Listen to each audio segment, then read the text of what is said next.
Baiklah, hari ini saya akan membahas tentang kesulitan peserta didik dalam memahami konsep materi fungsi kuadrat.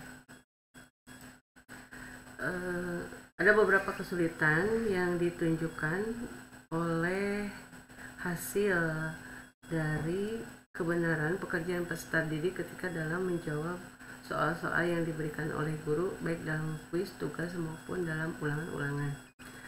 Ternyata beberapa anak masih kesulitan dalam menggambarkan grafik fungsi kuadrat. Nah, kegagalan anak atau kesulitan anak dalam menggambar fungsi kuadrat ini diantaranya disebabkan oleh beberapa kemungkinan. Yang pertama, peserta didik kurang memahami langkah-langkah menggambar fungsi kuadrat. Yang kedua, mungkin peserta didik kurang memahami bentuk garis lurus dari parabola. Yang ketiga, peserta didik kurang memperhatikan penjelasan guru. Yang ketiga, penjelasan guru mungkin kurang memadai, misalnya kurang jelas, atau guru sudah menjelaskan dengan baik tetapi anak tetap belum memahaminya. Yang kelima, fasilitas belajar yang masih kurang. Yang keenam, peserta didik menumpuk pekerjaan atau mengerjakan tapi hasil menjiplak dari pekerjaan temannya.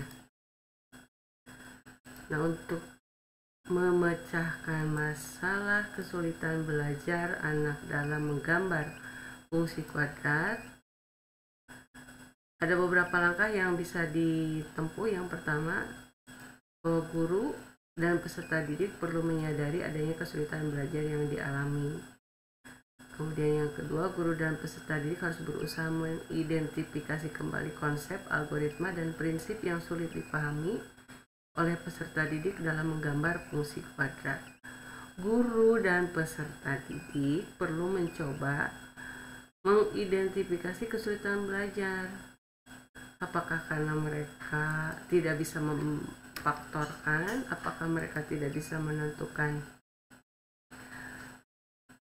koordinat titik puncaknya, atau mereka tidak bisa menentukan persamaan sumbu simetrinya, dan lain sebagainya.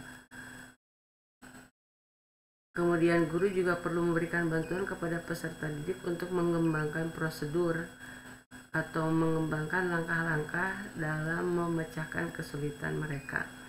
Kemudian peserta didik dengan bantuan guru juga harus memperhatikan kembali atau melihat kembali tugas-tugas apakah sudah dilaksanakan dengan baik ataukah tidak. Yang terakhir, guru harus selalu mengevaluasi keberhasilan peserta didik dalam mengatasi kesulitannya ketika mereka menggambarkan fungsi kuadrat.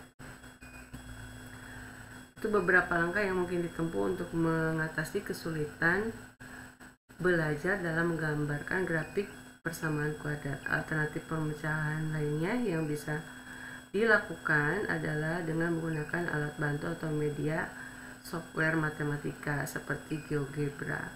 Dengan menggunakan software ini, peserta didik diajak untuk membuat kesimpulan mengenai grafik dari sebuah fungsi kuadrat ketika ada perubahan-perubahan baik pada nilai konstanta A dan B maupun koefisien A dan B maupun pada konstanta C. Nah, perubahan-perubahan itu diidentifikasi sehingga mereka mengetahui bagaimana sebuah fungsi itu berubah atau bagaimana fungsi itu digambarkan ketika ada perubahan pada nilai-nilai A, B, dan C-nya.